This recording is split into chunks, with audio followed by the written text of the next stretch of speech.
Bonjour Natacha Ray, merci d'accepter cet entretien pour le magazine Nexus.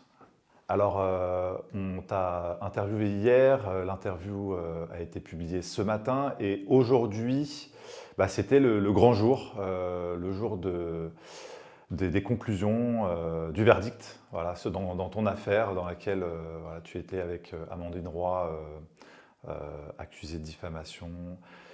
La sanction était très très lourde. Est-ce que déjà tu pourrais nous dire qu'est-ce que tu penses de cette sanction? Bonjour Marc.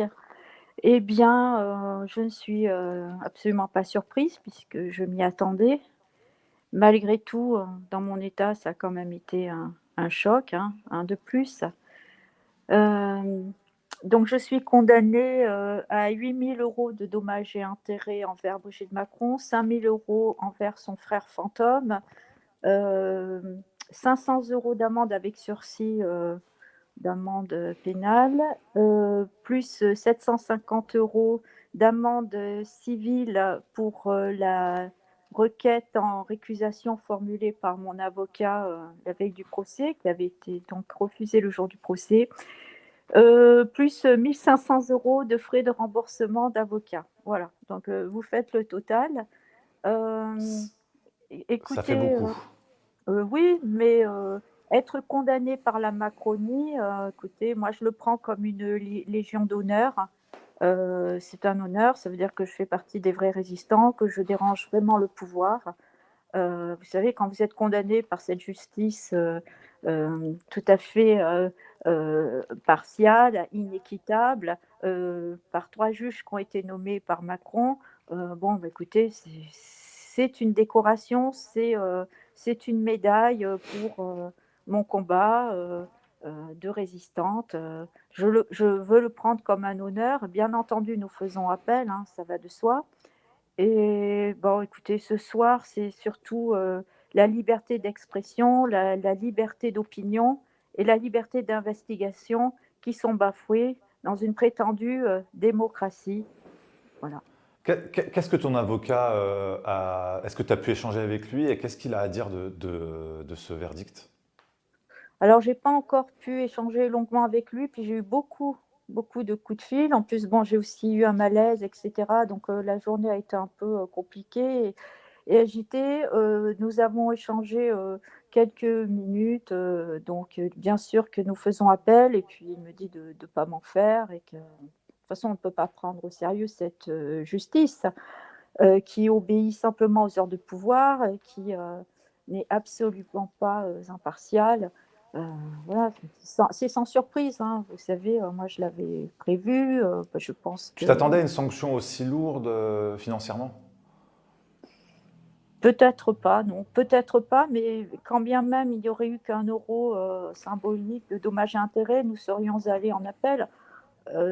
Si vous voulez, c'est pas tant la condamnation en elle-même que, le déni de mon innocence, le déni, du sérieux de ces investigations, le déni, d'un mensonge d'État manifeste, hein, dont personne n'est dupe, hein, et qui, fait parler dans le monde entier, notamment aux États-Unis. On voit que Hem, ça a franchi l'Atlantique, Candace Owens et d'autres ont pris ce sujet à bras le corps. Donc c'est pas une petite affaire qui est restée dans des petits cercles de gens illuminés. mais Il y jamais a une fake énormément news. de contenu. Jamais une fake news, n'aura fait un tel, battage médiatique et ne C'est se vrai qu'ils sera auraient pu, si c'était voilà, une affaire farfelue, c'est vrai qu'on aurait pu s'attendre à ce qu'ils laissent cette affaire dans les méandres d'Internet et que ça reste là-bas. Donc c'est vrai que ça pose question. Est-ce que pour toi, c'est comme un aveu d'avoir autant voulu te tenir tête et t'attaquer, toi et Amandine Roy? Finalement, pourquoi est-ce que tu penses que c'est un procès politique? C'est pour oui. dissuader les prochaines personnes qui voudraient s'intéresser à cette affaire? Oh, mais ils savent que c'est peine perdue, ça ne dissuadera personne. C'est symbolique, ils me font payer le fait d'avoir, médiatisé cette affaire, puisque tout est parti de cette vidéo. Après moi, je ne suis pas responsable du fait qu'elle a été, énormément relayée sur les réseaux sociaux, et que les gens se la sont appropriée, on en fait ce qu'ils ont voulu, que Mhm. ça se soit exporté. Voilà, ça a rencontré un immense succès. heu, que nous n'avions pas prévu, que nous ne pouvions pas prévoir à l'origine. Parce que moi, j'avais peur au contraire qu'il y ait pas assez d'auditeurs, qu'on continue de ne pas, faire attention à cette affaire, hein, qui avait été, publiée en partie, dans une, lettre, confidentielle. Et donc qui contre laquelle ils n'ont jamais, porté plainte, hein. Ah donc il y a eu une plainte, mais pour, un autre dossier et étrangement pour celui-ci qui est le plus médiatique, hein, et qui leur a fait connaître leur plus grand, succès, eh bien, il n'y a pas de plainte, pas de procès et bon voilà. Alors personnel, un acharnement que j'ai pu développer, chez, ton confrère, Romain, hein, D'accord. ce matin donc je crois que voilà, hein, j'ai peux tout raconter de ce que je vis, depuis, maintenant plus de 3 ans. Donc on a jamais fait autant de bruit et pour une fake news. Est-ce que tu as été en lien avec Xavier Poussard justement? Donc il y a aussi ce travail qui a été fait dans cette lettre confidentielle, fait et document, qui a lui tout sourcé, tout est noir sur blanc, l'enquête est basée sur des éléments quand même assez factuels. Est-ce que tu as été en lien avec lui? Bah, bien sûr, puisque c'est lui qui a pris connaissance qui m'a contacté pour prendre connaissance de mon enquête. Tout est parti de Richard Boutry qui a pu, découvrir mes travaux donc en avant-première, qui les a validés et qui a cherché un support, pour les publier et donc il en avait parlé au directeur de Faits et Documents et c'est comme ça que Xavier Poussard m'a contacté et a pris connaissance de mes travaux et était, extrêmement emballé. Hmm.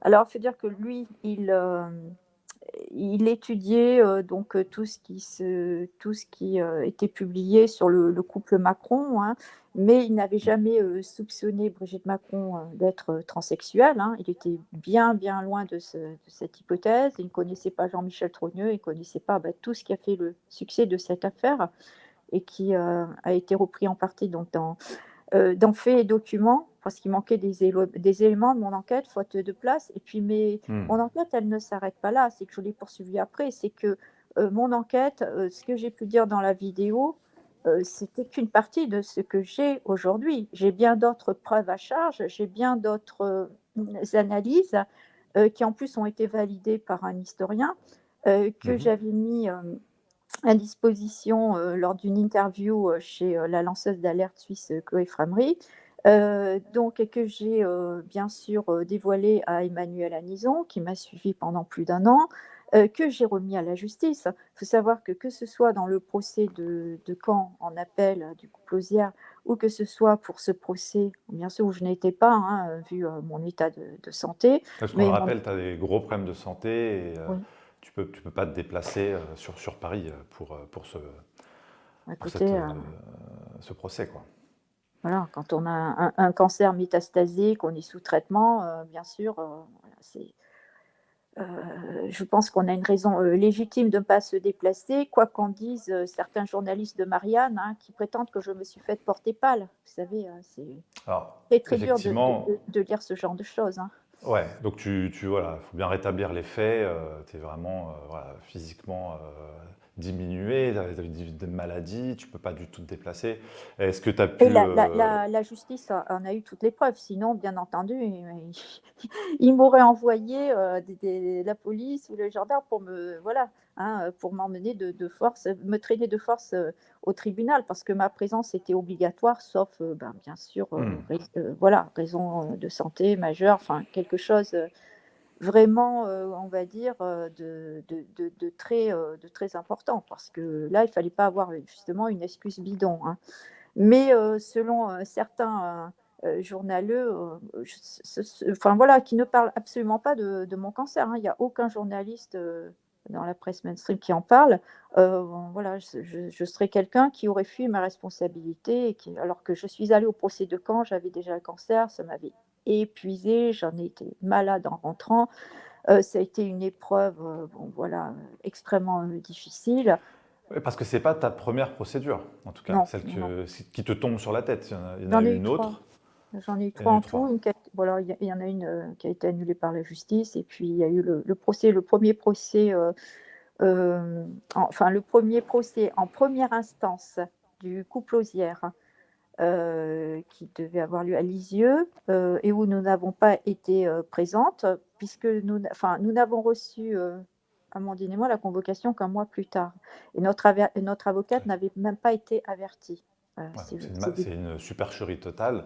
ouais. Bon, pour une affaire qui devrait être qu'une fake news, on voit les moyens déployés qui sont assez conséquents. Est-ce que toi, tu penses que le fait que Xavier Poussard n'ait pas été inquiété, comment tu interprètes ça, toi? Bon, déjà, il faut savoir que Xavier Poussard était déjà exilé au moment où je l'ai connu. Enfin, on s'est parlé au téléphone, hein, à propos donc de mon enquête. Et je l'ai connu en juin. Ben, il m'avait appelé, oui, en juin 2021. Il vivait déjà en Italie. Donc, il ne s'est pas exilé par rapport à cette affaire parce qu'il aurait été persécuté. Hmm. Euh, alors, il avait des ennuis, hein, apparemment, mais pas concernant cette affaire. Et la question a été posée lors du procès du 19 juin. Maud Marian, bon, a fait comprendre à Jean Enoki que c'était quand même bizarre de s'attaquer aux cibles les plus faibles, les plus vulnérables, alors qu'ils avaient une revue qui était quand même lue par des milliers de gens, eh bien, qui, elle, bien, ne subissait pas de poursuites judiciaires. Alors, même si Xavier Poussard est en Italie, je crois que le siège social est à Paris, l'imprimerie, il me semble, à Paris, hein. Après, je ne suis pas au courant des détails. Je sais que le directeur, lui, est exilé en Suisse. Alors, mais il y a bien des collaborateurs, des employés qui travaillent pour Fait Documents en France, hein. Mhm. Et donc, il n'y avait jamais eu de perquisition, voilà, il n'y a rien eu. Alors, Jean Enoki a répondu que c'était une revue, une lettre tellement confidentielle que ça ne valait pas la peine de les attaquer et que comme notre vidéo, nous, avait fait 500 000 vues en 5 jours, après elle a été censurée parce que sinon ça... Mais elle a fait des milliers de vues, hein, toutes plateformes confondues, puisqu'après elle a quand même été diffusée partout, hein. Donc, Oui. c'est le succès retentissant de cette vidéo qui a fait connaître cette affaire, eh bien, qui les a obligés, puisque la presse a parlé du phénomène qui se passait sur les réseaux sociaux. Et ça les a obligés à réagir et Hmm. donc à porter plainte. Cela dit, la plainte en diffamation de Brigitte Macron, elle a mis du temps à venir parce que je n'ai été officiellement mise en examen pour diffamation qu'un an plus tard, en décembre Hmm. 2022. Et j'avais été donc mise en garde à vue pour la seconde fois en décembre 2021, non sur plainte de Brigitte Macron, mais sur plainte de son cabinet. Donc les faits ont été vérifiés par la journaliste Emmanuelle Nison de l'Obs. Donc que personne ne vienne me dire que ce n'est pas vrai. Parce que vous savez, il y a toujours sur les réseaux sociaux ceux qui font circuler pour le coup de vraies fake news et qui disent que Natacha Ray raconte n'importe quoi, n'a pas fait de vraie garde à vue. Alors c'était une garde à vue, Emmanuelle Anison a pu vérifier les faits auprès du commissariat de ma ville. Ce n'était pas un interrogatoire, ça l'a été pour Amandine Roy. Par contre, elle n'a pas fait de garde à vue. Moi, j'ai fait 2 Mhm. gardes à vue, dont une avec arrestation à domicile. Et donc, c'était une garde à vue. J'ai été fouillée, on m'a pris mon sac, on a pris mon téléphone, enfin tout, quoi, la vraie garde à vue. Et j'avais je n'avais pas d'avocat lors de la première et j'avais une avocate commis d'office pour la seconde. Donc là, ça ne Hmm. s'appelle pas un interrogatoire. On est bien d'accord. Ah, est-ce que tu penses que justement là, bah, clairement, Donc, Xavier. votre affaire avec Xavier, Xavier Mm. en tout cas avec sa lettre, bon, confidentielle, certes, c'est peut-être trop compliqué pour eux d'attaquer un journaliste. Peut-être plus facile de s'attaquer à vous deux, puisque Amandine et toi, vous n'étiez pas initialement journaliste, si je ne me trompe pas. C'était plus facile de vous dissuader et en tout cas de faire un exemple. Est-ce que tu penses que là, vous avez touché à un des secrets d'État, un des secrets de la Macronie? Mais bien entendu, bien entendu. Et, mais je vous dis, ce qui nous ont fait payer, c'est la médiatisation de cette affaire. Tant que ça restait dans Fait et Documents, c'était Ouais. confidentiel. En fait, Ça vous restait, payez le succès de votre vidéo, quoi, finalement. c'est ça. Après, moi, j'ai cité Fait et Documents. Ils savaient que enfin, ils savaient que tout partait de moi, mais que ça avait été relayé dans Fait et Documents. Et depuis, Xavier Poussard n'a pas arrêté de sortir de nouveaux numéros. En plus, où il reprend une théorie différente de la mienne, hein, que moi je ne valide pas du tout personnellement. C'est, est-ce qu'on Mais peut la développer, cette théorie, cette différence entre vous sur ces aspects-là? bien pour lui, il y aurait une véritable Brigitte Trogneux, ce qui est tout à fait possible, puisque, vous savez, moi je suis allée fouiller les archives du cimetière d'Amiens, où est enterrée la famille Trogneux. J'ai pu même m'entretenir avec le gardien. J'ai une amie aussi qui y était allée sur place, avant, donc on a eu confirmation puisque la seconde fois j'étais avec, Emmanuel Anison. Donc on a eu confirmation que des archives avaient disparu, tout ce qui était antérieur à 1999, sur l'emplacement des tombes, le nom des personnes, décédées, enterrées avait disparu. Donc, on n'a pas retrouvé de tombe, hein, d'une Hmm. Brigitte Trogneux, mais bien sûr que ça m'était passé par la tête et que j'ai voulu vérifier cette piste. Après, ils ont pu la faire disparaître puisqu'ils ont fait disparaître des archives, que le nom d'une personne décédée ne figure pas obligatoirement gravé sur une stèle. Ouais. Voilà, il n'y a pas d'obligation légale et que, par exemple, un petit cercueil ou une urne ont pu être ajoutés dans une tombe. C'est tout à fait possible, nous disait le gardien. Alors ensuite, bon, qu'il y ait une Brigitte Trogneux qui soit décédée, on ne sait pas très bien à quel âge, ça c'est possible. Mais qu'elle soit, la mère des enfants de Brigitte, qu'elle se soit vraiment mariée avec un André Trogneux et cetera, ça, je n'y crois pas une seconde et je Hmm. pense, l'avoir suffisamment démontré.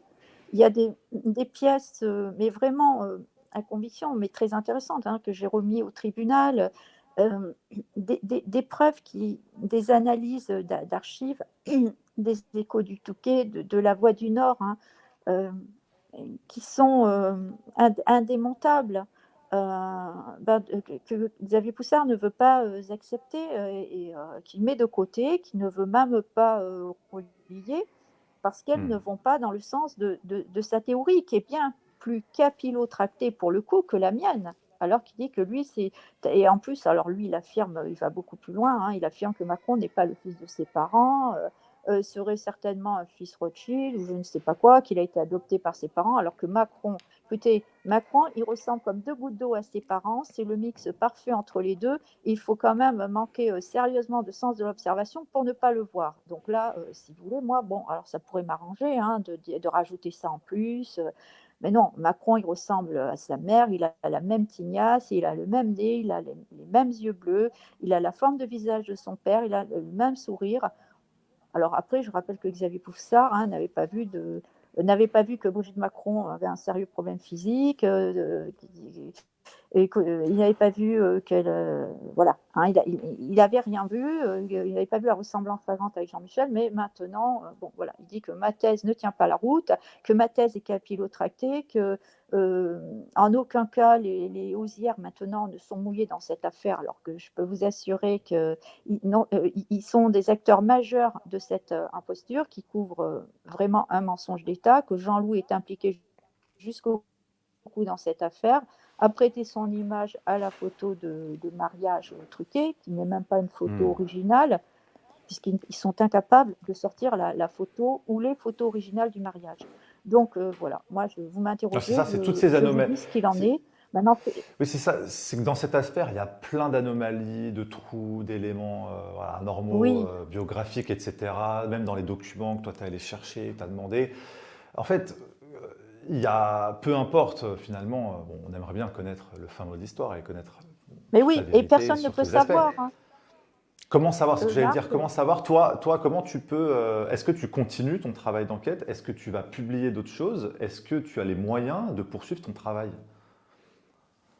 Tu sais, Marc, ni moi, ni Xavier Poussard, ni personne n'a les moyens de connaître vraiment tous les tenants et aboutissants de cette affaire. On ne peut que spéculer. Moi, j'apporte quand même des preuves concrètes et comme je te le disais, j'ai d'autres arguments depuis la vidéo, hein, bien sûr. Maintenant, Ouais, moi, je suis malade. J'ai voilà, des dossiers médicaux, des choses, voilà, des dossiers pour la MDPH.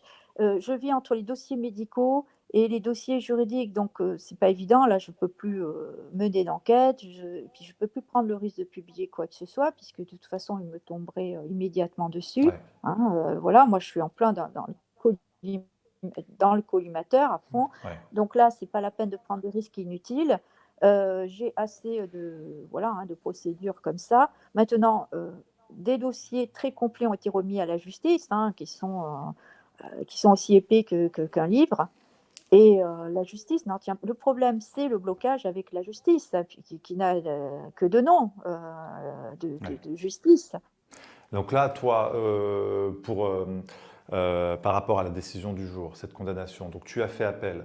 Bon, très certainement, ça va prendre encore plusieurs mois avant que ça puisse voilà, aboutir. Est-ce que tu iras jusqu'au bout? C'est-à-dire que si l'appel ne t'est pas favorable, est-ce que tu iras en cassation? Mais bien entendu, on est allé en cassation pour l'affaire Hozière. D'ailleurs, voilà, hein, on est toujours on est toujours en cassation, on n'a toujours pas eu la réponse. Là, j'ai plein de documents envoyés, j'ai pas pu le faire aujourd'hui.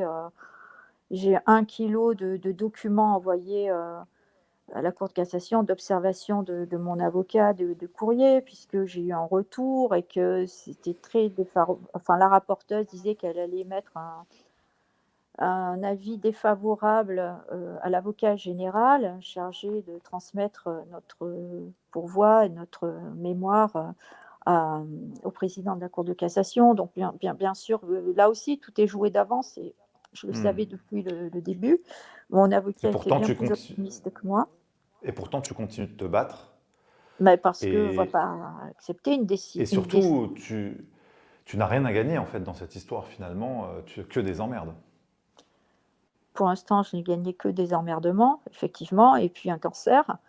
Maintenant, je sais qu'un jour cette affaire éclatera, je crois que tout le monde le sait, hein, je ne suis pas la seule à en être convaincue. Et ce jour-là, c'est à moi qu'il faudra rendre des comptes, hein, parce qu'en plus, moi, j'ai été diffamée, traînée dans la boue par l'ensemble de la presse et des médias, qui n'ont jamais parlé des persécutions disproportionnées que j'ai subies pour soi-disant une simple rumeur, une simple fake news. Donc Oui. ça aurait été le minimum. Et certains, même certains partis politiques, que ce soit l'extrême gauche, l'extrême droite, n'importe qui, auraient pu s'en servir contre la Macronie. Pourquoi, selon toi, aucun politique ou parti politique n'a pu reprendre ce travail pour faire éclater la Macronie? Parce qu'ils sont idiots. Ils auraient pu au moins se servir de la disproportion des persécutions que j'ai subies, qui ont quand même été dénoncées dans le livre d'Emmanuel Anison, même s'il est un peu tardif, et dont elle n'a absolument pas parlé d'ailleurs sur les plateaux télé et radio. Hein, moi, j'aurais aimé qu'elle le fasse. Et, voilà. Donc, mais il ne faut pas attirer la compassion et la sympathie à mon encontre.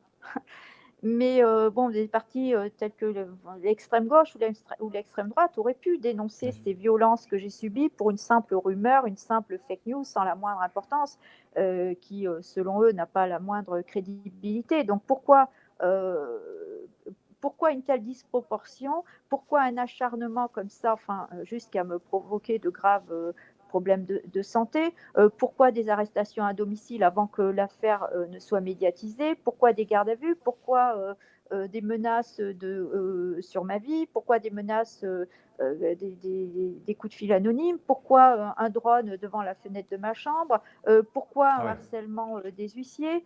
Pourquoi une saisie d'iPhone qui, en plus, dont on m'a forcé à signer l'autorisation d'exploitation alors que je ne le voulais pas et que j'étais en droit de la refuser. De refuser, ouais. Pourquoi, presque 3 ans et demi après, ne m'est-il toujours pas restitué et m'a-t-il été volé? Donc tout ça, ils auraient pu, et les féministes aussi auraient pu prendre ma défense. On s'acharne sur une femme seule, malade et tout, qui n'aurait commis comme délit que de soupçonner Brigitte Macron d'être un transsexuel. Enfin bon, alors que tout ça en plus part d'un véritable travail tout à fait crédible.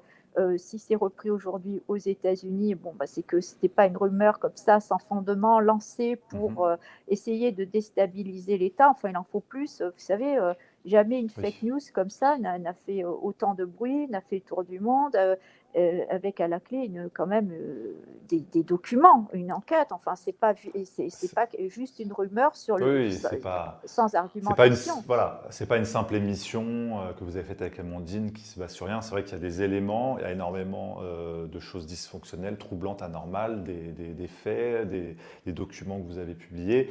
Et puis cette décision du jour qui vient un petit peu Et, attester du fait qu'ils prennent ça très au sérieux. et surtout que les deux accusateurs ne se sont pas présentés au tribunal, ne pouvaient pas être Oui. interrogés.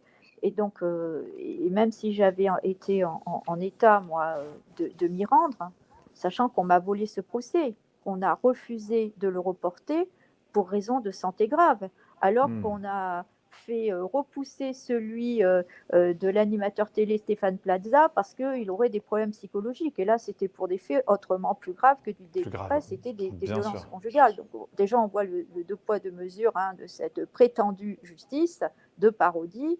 Euh, voilà, donc Qu'est-ce que tu aurais dit toi aujourd'hui si tu avais pu te rendre au tribunal?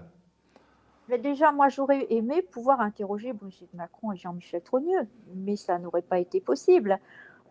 Ensuite, j'aurais demandé des preuves de l'identité réelle de Jean-Michel Trogneux et autre chose qu'une photocopie de carte d'électeur, parce que c'est ce qu'ils ont fourni. Et c'est ce qui a été validé par la justice et ce qui me Ouais. fait condamner. Est-ce que vous vous rendez compte? C'est ahurissant. Donc ils ont pour simple défense, pour simple preuve de leur défense, apporté la copie de la carte d'électeur de Jean-Michel Trogneux, quoi. Et les deux, et alors en plus, ça n'a même pas été ajouté aux pièces, vous savez, les pièces à conviction que l'on a reçues un jour avant le procès. Ça a juste été agité par Jean Enoki, l'avocat de Brigitte, pendant le procès, en disant voilà Hmm. la preuve, hein, puis ça, cette carte d'électeur, elle n'a pas été fabriquée par la CIA. Enfin, bon, vous voyez, en plus, moi, j'ai jamais parlé de CIA. Voilà. Je pense qu'il y a des choses qui ont été euh, on va dire, arrangé par les services de renseignement français, il n'y a pas besoin d'aller jusqu'à la CIA. Non, mais c'est totalement surréaliste. Que leur présence n'ait pas été obligatoire, qu'ils aient fait Hmm. procès commun. Alors, le frère et la sœur ne marchent qu'en binôme. Donc, ils font le même procès pour les mêmes propos. Alors, c'est-à-dire que Jean-Michel, si vous voulez, il me poursuit pour les mêmes propos que sa sœur. Donc, il se sent concerné quand je parle de détournement de mineurs, puisqu'en fait, on ne parle pas du tout de transsexualité dans ce procès, hein. Ouais, C'est c'est ça, vrai. c'est le plus ahurissant. C'est que je suis poursuivie pour 18 extraits de discours qui n'ont aucun rapport avec la transsexualité supposée de Brigitte Macron, qui sont des propos périphériques de la seconde partie de Hmm. l'émission. Puisqu'ils ont zappé la première partie parce qu'on avait publié des photos, les analyses de photos, des documents, tout ça, ils l'ont zappé. Alors, en fait, mes propos, ils ne sont même pas étayés par les preuves qui étaient diffusées et qui ont été aussi largement diffusées par la suite. Donc, vous voyez comment on manipule les choses. Bon, et ça, il n'y a pas un seul journaliste du système, un seul journal grand public qui est relais. Eux, ils diffusent tous la même dépêche AFP. De toute façon, ils ne sont bons qu'à ça. On n'a plus de journalistes en France, hormis dans des circuits alternatifs. Alors comment, selon toi, comment ceux qui nous écoutent, ceux qui veulent t'aider, comment est-ce qu'ils peuvent t'aider? Voilà, maintenant il y a eu cette condamnation. Est-ce que des gens peuvent éventuellement t'apporter un soutien? Est-ce qu'il y a un site internet? Comment les gens peuvent prendre contact avec toi? Oui. Alors, j'ai beaucoup de soutien moral.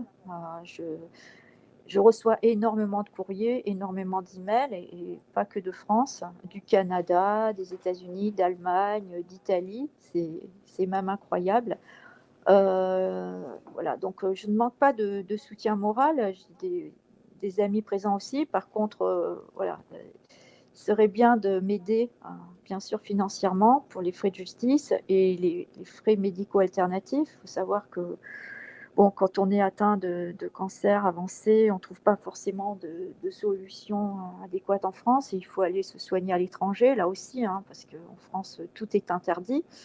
Donc, il faudrait que je puisse retourner au mois de novembre dans un centre anti-cancer à Kiel, en Allemagne. Euh, donc c'est très cher, hein, c'est plusieurs milliers d'euros les 5 jours de traitement. Il faut ajouter à ça les frais d'hébergement, les frais de transport, etc.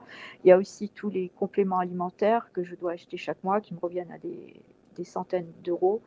Je suis extrêmement fatiguée, et je souffre. Enfin bon, je ne vais pas rentrer dans Ouais, les détails. t'es vraiment dans Beaucoup un de mode de choses se passent. survie. Voilà. T'es vraiment en Oui, survie depuis un moment. Ouais. exactement. Vous savez que, bien entendu, tous ces procès, les appels, les cassations, tout ça, c'est pas gratuit. Les frais d'huissier, c'est pas gratuit. Parce que là, je vous annonce que le procès en appel, il risque d'être rock'n'roll, hein, bien plus que le premier. Parce que là, mon avocat compte faire citer à comparaître toute la famille Trogneux, Auzière, encore en vie. Donc là, bon, ça va me coûter très cher puisque c'est pas gratuit, hein. Il faut envoyer un C'est- c'est- huissier, porter une c'est- convocation. On est sur quel ordre de grandeur tout ce que tu as dépensé pour tes frais de justice jusqu'à Oh, aujourd'hui? mais c'est des milliers d'euros, hein, voilà. Donc, et puis, Plus là, là, la c'est, condamnation, 13 000 euros. euh, ah, mais là, ça va être suspendu. Donc là, je vais Donc pas là, c'est avoir, suspendu avec l'appel. voilà, D'accord. là, je vais pas avoir à la payer immédiatement. C'est suspendu et on attend la décision donc de la cour d'appel. Alors après, on ne sait pas. Si le procès en appel va avoir lieu aussi rapidement que lorsque on a fait appel dans le procès Auzière, c'était 3 mois plus tard. Là, peut-être que ça risque d'être un peu plus long sur Paris. Et bien sûr, après, nous irons en cassation. Nous allons bien sûr utiliser tous les recours possibles. En tout Et cas, oui, peut-être que nous pour finirons ce... devant la Cour européenne des droits de l'homme. Non, mais Oui, parce si que ce qu'il tu... fait est insupportable, n'est pas acceptable.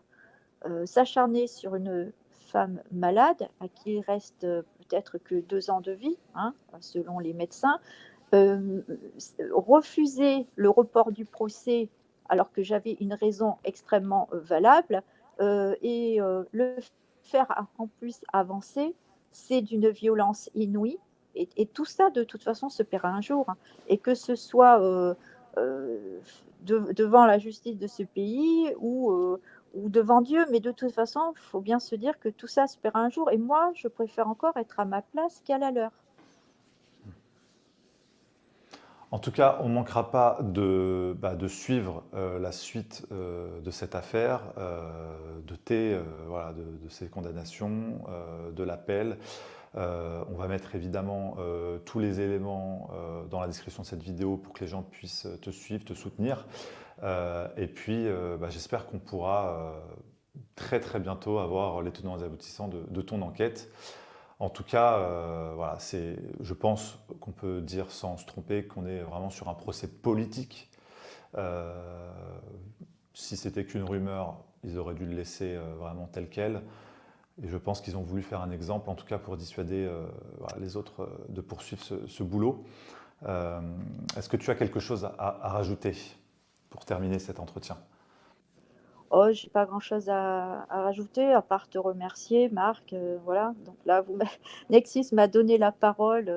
Hier soir, c'était enregistré hier soir et aujourd'hui. Donc voilà, merci beaucoup de votre soutien et de vous pencher sur cette affaire. Parce que je Si crois tu- que là, oui, Non, j'avais elle une mérite. petite parenthèse, hein, je te laisserai terminer, mais c'est une affaire Oui, qui pouvait paraître au départ bon, anecdotique et c'est vrai, bon, un petit peu surprenante pour nous, journalistes, hein, qui n'étions pas du tout familiers de ce sujet.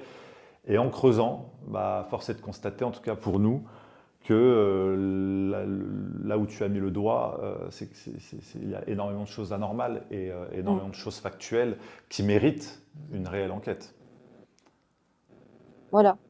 Et nous serions en droit de demander des comptes à la justice, d'ordonner une enquête sur Brigitte Macron, sur son passé, sur son frère. Mais bon, c'est peine perdue. Enfin, en tous les cas, tant que Macron sera en place, c'est peine perdue. Mais peut-être que quand il n'aura plus l'immunité présidentielle, tout ça sortira. C'est très possible. En tout cas, on croise les doigts, on espère que tout ça va se dérouler pour le mieux, pour la vérité, pour toi, pour tous les lanceurs d'alerte aussi. qui font leur boulot malgré les difficultés de cet État voilà, qui devient de plus en plus totalitaire et qui C'est ça. empêche aux citoyens de faire leur job, aux journalistes, et qui prennent des peines. Bon, on est sur une peine qui est ahurissante hein, vis-à-vis de ce qu'on te Mais reproche. totalement disproportionné, encore une fois. C'est ça. En tout cas, je te remercie pour cet entretien court, mais qui vient faire la suite de cette condamnation du jour. Et j'espère en tout cas qu'on pourra se reparler très vite. Ouais. Bah, merci à toi, Marc. Merci, à très bientôt.